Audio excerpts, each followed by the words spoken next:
की पंकजा मुंडेंनी नेतृत्व करावं, धनंजय मुंडे वडेट्टीवार असं म्हटले की मुख्यमंत्री हे बघा, एक मिनिट. महाराष्ट्राची 14 करोड जनता ठरवते कुणी मुख्यमंत्री व्हावं, कुणी नेतृत्व करावं. मनोज जरांगेने ठरवल्यामुळे ते होणार आहेत का? वडेट्टीवार पण म्हटले ना. हे बघा, वडेट्टीवारांचं माझं म्हणणं असं आहे, वडेट्टीवार साहेबांना पंकजाताई मुख्यमंत्री व्हावं असं वाटत असेल, माझं त्यांना आव्हान आहे. पंकजाताई एका पक्षाच्या नेत्या आहेत, मंत्रिपदावर आहेत. जर ओबीसीच्या मतांची गरज काँग्रेसला वाटते तर काँग्रेसनं वडेट्टीवारांना मुख्यमंत्री म्हणून जाहीर करावं ना. पंकजाताईंचा रोल, पंकजाताईंच्या नावाआडून तुम्हाला ओबीसीची मतं पाहिजेत का?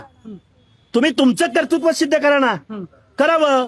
माननीय विजय वडेट्टीवार साहेबांना काँग्रेसनं मुख्यमंत्री पदाचा उमेदवार जाहीर करावा आणि ओबीसीची मतं घ्यावीत. का विरोधी पक्ष नेते नव्हते का? ते आहेत.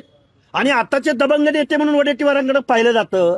तुम्हाला कशाला? पंकजाताई त्यांच्या पक्षामध्ये आहेत. एक मिनिट, पंकजाताई भाजपच्या नेत्या आहेत, कॅबिनेट मंत्री आहेत, गोपीनाथराव मुंडेंच्या त्या वारस आहेत. अरे तुम्हाला आयात कशासाठी करावी लागते? मात्र आता ती ओबीसी मंडल यात्रा जी निघाली, त्या यात्रेचं तुम्हाला निमंत्रण होतं हे बघा, निमंत्रण आहे बघा. भौगोलिक प्रदेश, ओबीसी मोठे नेते आहात, राज्यामध्ये आंदोलन करताय, एवढ्या मोठ्या घटकाचा तुम्ही आवाज उठवताय, तुम्हाला निमंत्रण दिलं होतं का नाही? अरे निमंत्रण आहे बघा, ते आहेत विदर्भामध्ये, चंद्रपूरमध्ये, ब्रह्मपुरीमध्ये ती यात्रा निघती. आम्ही जाऊ ना. तुम्हाला एवढं काय आमच्यामध्ये काय वाद आहेत असं म्हणायचं आहे का? आम्ही आम्हाला फोन आलेले आहेत, आम्हाला या म्हणलेलं आहे. आमच्या भूमिकेला त्यांचा पाठिंबा असतो, त्यांच्या भूमिकेला आमचा पाठिंबा आहे. अरे भूमिकेवर प्रश्न विचारा ना.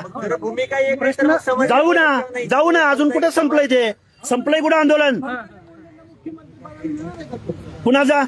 अरे माझा विरोध असायचा प्रश्न काय? मी ओबीसी साठी भांडतोय. एक मिनिट ऐका, काँग्रेसच्या राजकारणावर मी बोलतोय.